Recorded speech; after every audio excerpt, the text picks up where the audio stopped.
오랜만에 또 우리 요한계시록 말씀 함께 보도록 하겠습니다. 일곱 대접 심판 이후에 이제 큰 음녀에게 내릴 심판으로서 우리 17장 이제 내용을 우리가 함께 보고 있습니다. 그래서 1절부터 6절까지는 그 환상의 이제 내용들을 보여주었다면 이제 7절부터 이하는 그 환상의 내용들을 이제 소위 천사가 직접 풀이해 주는 장면이라고 할 수 있습니다. 그래서 이 환상을 봤을 때 6절을 보게 되어지면 17장 6절을 보면 또 내가 보매 이 여자가 성도들의 피와 예수의 증인들의 피에 취한지라 내가 그 여자를 보고 놀랍게 여기고 크게 놀랍게 여기니, 그러니까 지금 그 환상을 보고 이 지금 사도 요한이 놀랍게 여길 때에, 그 상황을 보고 놀랍게 여길 때에 천사가 이야기하는 거죠.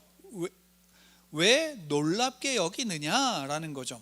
왜 놀랍게, 왜 그 지금 음녀가 성도들의 피와 예수의 증인들의 피에 취한 장면을 보고 놀란 거죠. 왜냐하면 그 지금 그 상황에서는 성도들, 예수를 그리스도로 믿고 믿음을 지킨 자들, 그 성도들, 순교자의 피를 흘린 하나님의 자녀들의 피로 취한 그 여자를 보고, 음녀를 보고 어떻게 이럴 수 있는가라는 그 상황만 지금 환상 가운데 보았던 겁니다. 근데 천사가 그것에 대해서 왜 놀라느냐라는 것으로 이 요한에게 이야기하죠. 그러면서 뭐냐면 이제 그 여자와 그가 탄 7머리와 10뿔 가진 짐승의 비밀을 내게 이르리라. 그러니까 지금 본 그 환상의 내용들이 무엇인지를 요한에게 지금 풀어주고 있는 장면이라고 볼 수 있습니다. 그래서 지금 여기에 지금 내가 본 짐승이라고 8절에 이야기를 하는데, 내가 본 짐승이 뭐냐면 7머리와 10뿔을 가진 짐승을 이야기하는 거예요. 그러니까 7머리와 10뿔을 가진 짐승, 그래서 음녀가 타고 있는 짐승을 먼저 이야기하는데, 이 짐승은 전에 있었다가 지금은 없으나 장차 무정에로부터 올라와 멸망으로 들어갈 자다라고 지금 천사가 설명해 주고 있는 겁니다. 그럼 한번 생각해 보세요. 전에는 있었어요. 근데 지금은 없어요. 근데 장차 올 자예요. 그죠? 근데 그러면 전에 있었는데 지금은 없다라는 얘기는 지금 어디에 있다는 얘기예요. 오늘 본문을 통해서 보게 되어지면 지금 어디에 있다는 얘기예요? 어디로부터 올라와요?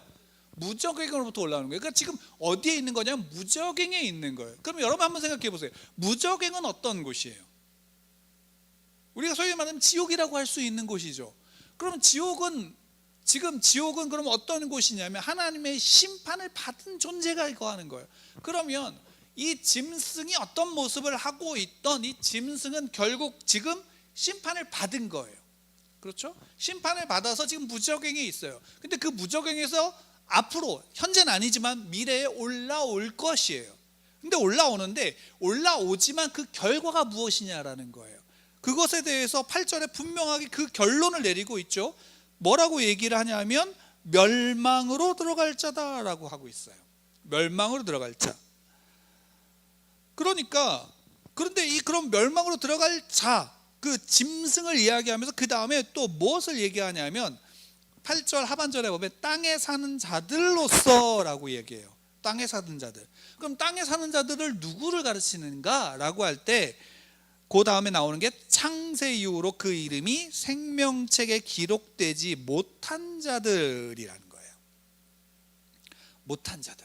그러니까 소위 말한다면 구원받지 못한 자들, 그리고 하나님을 대적한 그 짐승의 편자들이라는 거죠. 그러니까 앞에서 우리가 요한계시록을 1장부터 이렇게 쭉 봐와서 그것을 우리가 잠깐만 생각해 봐도 요한계시록은 지금 하늘에 사는 자들, 하늘에 거하는 자들과 땅에 사는 자들을 구분하고 있어요. 땅에 사는 자들은 하나님을 대적하고 짐승의 편에 선 자들이고, 하늘에 거하는 자들은 누구냐면 그 택함을 받은 성도들인 거죠. 근데 지금 땅에 사는 자들과 그 생명책에 기록되는데 창세로부터 그 생명책에 기록되지 아니한 자들인 거예요. 구원받지 못한 자들. 그러면 그 짐승, 전에 있었다가 지금은 없으나 장차 나올 짐승을 보고 놀랍게 여기는 자들은 누구인 거예요? 지금 소위 말한다면 요한과, 지금 놀랍게 여겼던 요한과, 또 소위 말한다면 여기는 땅에 사는 자들과 대비되는 이들이에요. 그럼 요한은 또 한편으로 우리가 이렇게 볼 수 있어요. 구원받은 성도들. 근데 구원받은 성도들은 지금 7뿔과 10개 머리를 가진 짐승을 탄 음녀, 그래서 성도들의 피에 취한 음녀를 보면서 성도들은 그것을 보고 놀라지 말라고 지금 천사는 얘기하고, 오히려 그들을 통해서 놀랍게 여기는 것은 누구냐면 땅에 거하는 자들이다, 땅에 사는 자들이라는 거예요. 왜? 그 짐승을 통해서 보여주는 게 뭐냐면, 그 짐승은 단순하게 여기에서만 나온 짐승이 아니라 그 앞에서 우리가 여러 가지 심판들을, 3가지 심판을 통해서 나온 짐승들의 모습이 바로 이 짐승의 모습인 거예요. 그러니까 그 짐승과 같은 짐승인데, 결국 우리가 심판에서 나오는 짐승들은 결국 다 어떻게 됐냐면 예수 그리스도와 그의 군대 미카엘에게 어떻게 됐어요? 패했다라는 거예요. 패해서 지상으로 쫓겨났고, 거기에서 자신의 신비한, 죽었다가 살아나는, 그러니까 큰 죽을 만한 상처 속에서 다시금 살아나는 능력을 보였고, 그것에 대해 사람들이 놀랍게 여긴 거예요. 능력이 없고 소위 말하면 멸망으로 당하는 그 순간, 그것을 보면서 이들이 놀랍게 여긴 게 아니라 그런 기적들을 행하는 것을 보고서 놀랍게 여기고 그들을 쫓아갔지만, 그 결과가, 성경은 지금 천사는 무엇을 얘기하냐면 그 결과는 멸망이다라고 얘기를 하는 거예요. 그리고 성도들은 그것을 보고 놀랍게 여길 것이 아니다라는 것은 뭐냐면, 그 결과들은, 성도들은, 하나님의 백성들은 그 결과가 어떻게 될지를 보라는 거예요.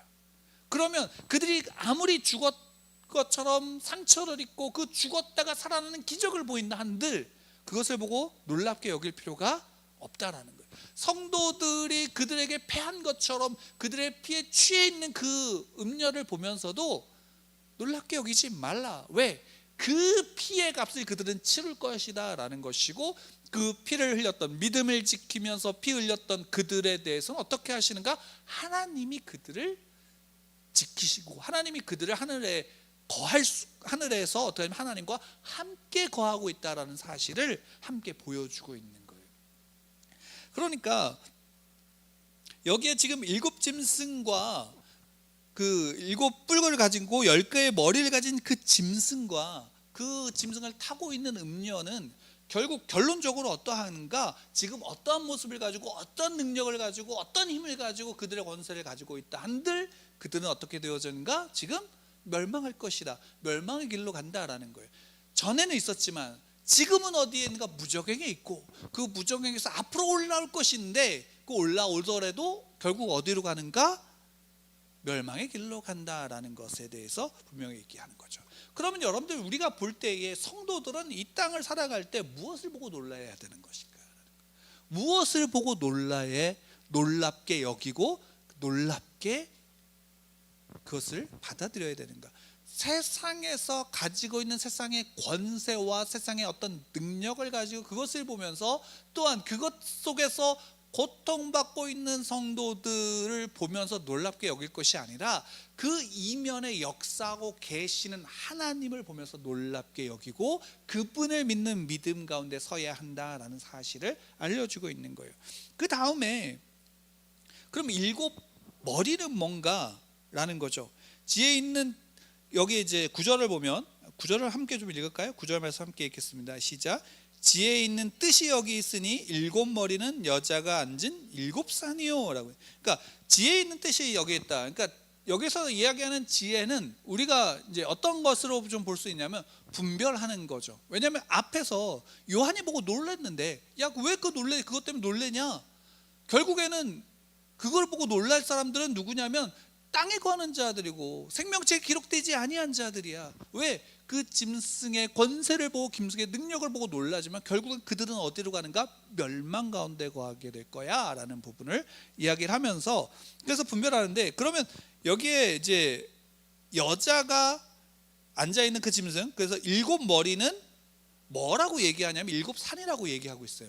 이게 무슨 의미냐면, 오늘날은 우리가 잘 이해를 못하지만 일곱 산이라는 것은 당시에 그 로마 제국을 뜻하는 거예요. 왜냐하면 로마 제국이 처음 시작되어질 때 일곱 산 동산이 있는 그곳에서부터 시작되어졌기 때문에, 그래서 그 로마를 뜻할 때 일곱 산이라는 것으로 당시에 이제 통용이 되어졌던 부분들도 있어서, 이때 당시에 일곱 산은 뭐냐면 이제 소위 말하는 로마 제국을 뜻하는 용어라고 생각하시면 돼요. 근데 그럼 왜 이게 로마 제국을 뜻하는 거냐? 단순하게 로마 제국이라고 하는 나라가 중요하기 때문이 아니라 이것이 쓰여진 시대가 로마 제국이 통치하던, 로마의 황제가 통치하던 시기였기 때문이고요. 그 시대에, 그래서 여기 요한계시록을 보면 이 로마를 또한 어디와 연결하고 있냐면 바벨론, 고대 바벨론하고도 연결하고 있어요. 왜냐하면 그 다니엘서에서 나오는 바벨론의 그 시대는 그 세상을 지배하고 있었던 권세가 어디냐면 바벨론 제국이었기 때문이에요.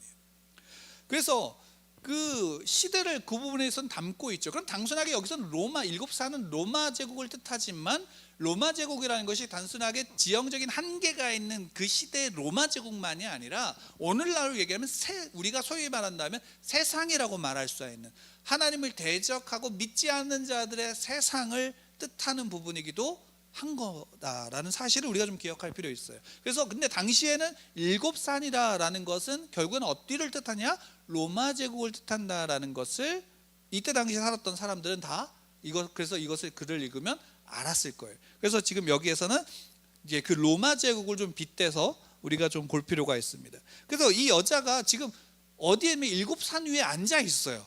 그렇죠? 음녀가.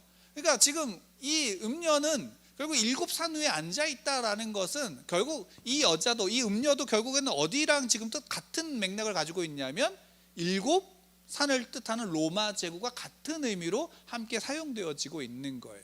왜? 세상의 권세를 잡은 자, 그러니까 사단, 세상의 권세를 잡은 사단의 모습이 바로 그 시대의 권세를 잡고 있는 로마 제국과 같은 모습으로 보여지고 있는 것이고, 또 그 안에서 황제를 숭배하게 하고 하나님의 백성들로 말미암아 하나님 아닌 다른 우상을 숭배하고 하게 만드는 것이 마치 음녀, 하나님 앞에서 음행을 행하는 것과 같은 모습이기 때문에 음녀라고 지금 지칭하고 있는 것입니다. 근데 그러면 일곱 산은 단순하게 그럼 산으로만 끝나는 게 아니라 일곱 왕이다라는 거예요. 그래서 이게 일곱 왕이 누구냐라는 것이 우리가 또 찾으려고 많이 노력하는데, 그 일곱 왕이 누구냐라기보다 지금 일곱 왕으로 말미암아 그 시대의 권세자들을 뜻하고 있는데, 그 시대 권세자들 중에 지금 일곱 왕 중에 다섯 왕은 이미 왔어요. 그리고 한 왕이 지금 있고 또 한 왕은 어떻게든 앞으로 올 왕이에요. 근데 여기에 지금 여덟 번째 왕이 또 하나 있어요. 여덟 번째 왕이 있는데 그건 뭐냐면, 자, 지금은 없어진 짐승은 여덟 번째 왕이니라고 되어져 있어요. 지금은 없어진 짐승. 그러니까 이게 지금 앞에서 이야기한 일곱 머리와 열 뿔을 다 가지고 있는, 그래서 음녀가 타고 있는 짐승을 뜻하는 거죠. 쉽게 말하면. 그래서 여덟 번째 왕이 세워지는데 그 왕은 누구냐? 그 앞에 있었던 일곱 왕 중에 하나인 거예요. 근데 우리가 이 부분만 이렇게 가만히 보면 이게 또 우리가 앞에서 여러분도 혹시 기억할지 모르겠지만, 이때 당시에 이 시대에 다시금 돌아올 것이다 라고 했던, 그래서 폐위돼서 쫓겨나서 죽은 왕이 하나 있는데, 근데 그 왕이 다시금 돌아올 것이다 라고 하는 소위 말한다면 예언이 하나 있었어요. 그래서 전에 우리가 함께 나눴는데 네로의 귀환인 거예요.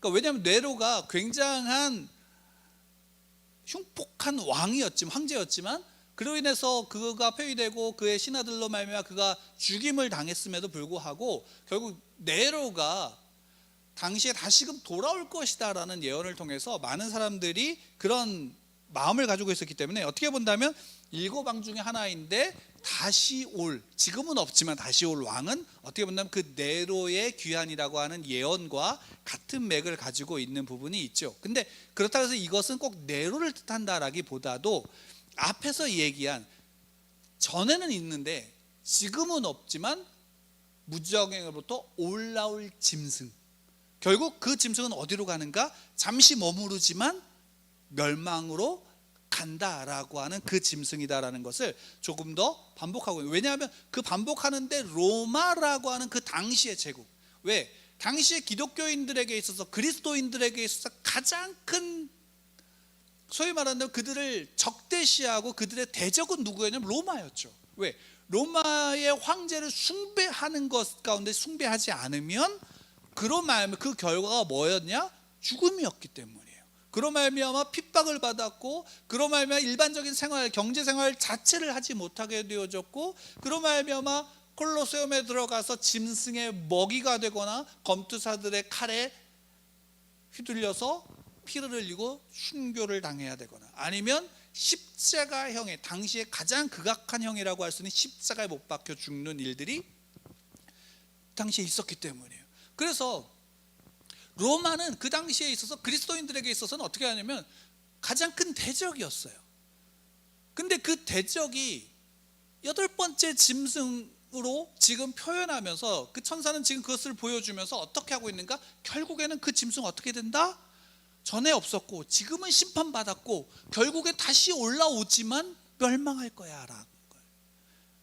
아무리 강대한 힘을 가지고 있고 아무리 여러 가지 큰 능력을 가지고 있다 할지라도. 왜? 그 다음에 열뿔은 뭐냐면 열왕인데, 당시에 그 로마가 지배하고 있던 제국에는 분봉왕들이 있었어요.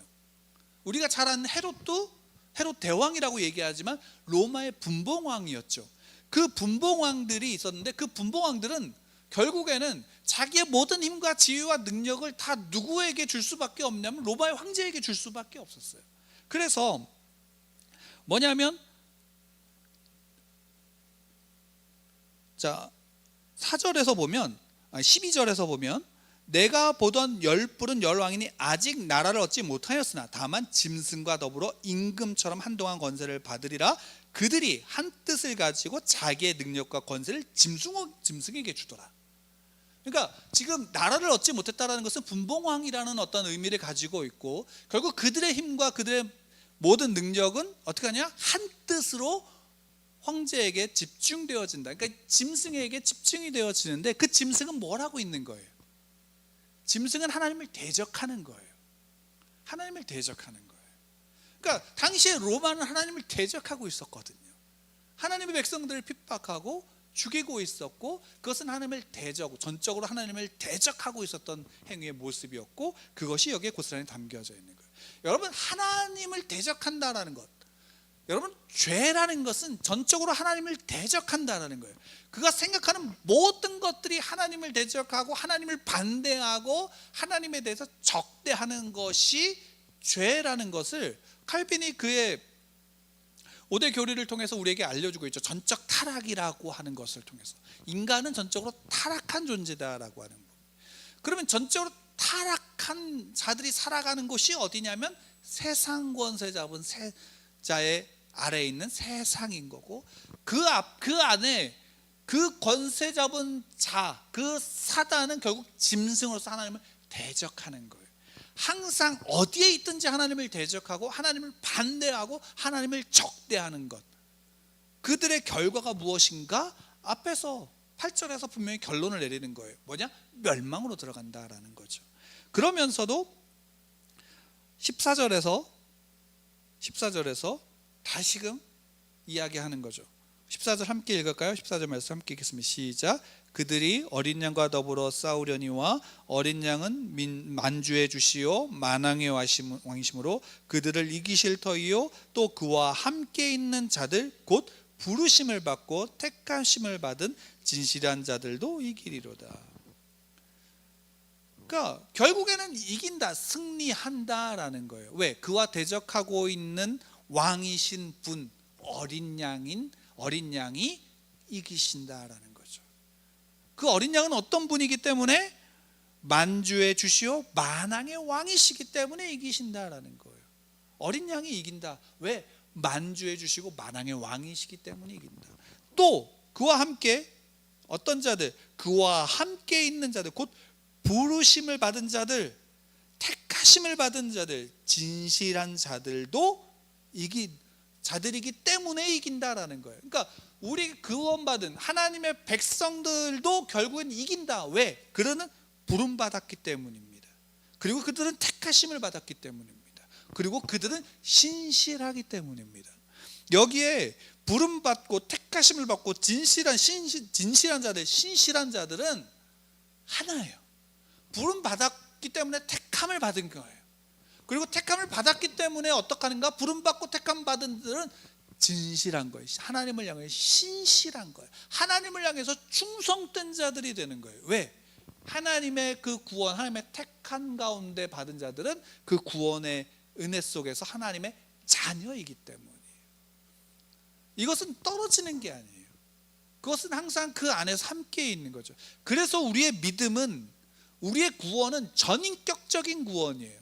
우리가 단순하게 내가 하나님을 믿는다라고 해서 믿음으로써 우리의 구원은 끝나는 것이 아니라, 우리의 구원은 믿는다를 통해서 믿는 자들은, 구원받은 자들은 그 안에서 그 반응과 그 의지가 나오는 거예요. 하나님을 향한. 왜? 그 부름받았고 그 택하심 받은 자들에겐 신실함이 있기 때문이에요. 충성된 자들이기 때문이에요. 그리고 그들은 하나님 앞에 진실한 자들이기 때문입니다. 실제로 요한계시록 처음을 보게 되어지면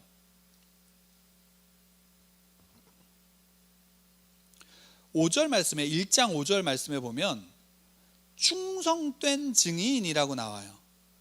충성된 증인. 5절에 처음에 시작할 때 충성된 증인인데, 여기 충성된이라는 단어가 신실한 사람들과 같은 단어예요. 그러니까 신실하다라는 것은 결국 어떤 의미도 갖고 있냐면 충성된 자들이다라는 의미도 같이 갖고 있는 거예요.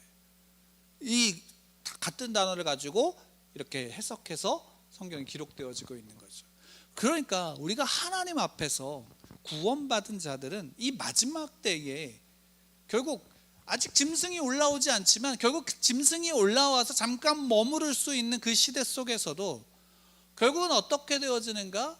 예수님이 재림하심으로 말미암아 어린 양의 승리가 그 안에 분명히 확증되어지고, 이미 초림으로 말미암아, 이미 먼저 오심으로 말미암아 그 전쟁에서 어떻게 하셨나요? 승리하신 거예요. 그래서 무적행에 있는 거예요. 그리고 그 가운데 부르심 받고 택함 받은 성도들, 그래서 신실한 자들은 신실하기 때문에 어떻게 한가요? 이긴다라는 거죠. 이긴다라는 거예요. 그래서 성도들은 이 마지막 때에 심판 자체를 두려워할 필요가 없는 거예요. 음녀가 순교자들의 피에 취했다라고 하고 성도들의 피에 취해 있다 할지라도 놀랍게 여기지 말라는 거예요. 왜? 그들은 멸망당할 것이고 너희들은 이길 것이다 라는 것을 분명히 선언하고 있는 것입니다. 그리스도인들은 승리한 겁니다. 승리할 것이고요, 승리하고 있는 겁니다. 왜? 예수 그리스도께서 이미 오심으로 승리하셨고 예수 그리스도께서 오실 것으로 승리할 것이기 때문이며, 그분의 성령께서 이 시간 이 자리 가운데 우리를 이끌어 가시기에 우리는 그 앞에 신실함으로 승리하는 삶을 살아가는 것입니다. 그 승리의 증거가 무엇일까요? 승리의 증거가 믿음입니다. 승리의 증거가 믿음입니다. 우리가 예수를 나의 구주로 믿고 영접하여 그분을 향한 우리의 의지가 발현되어지는 것이 믿음입니다. 여러분은 그 믿음을 가지고 그 믿음으로 말미암아 승리하는 삶을 살아가기를 축원합니다.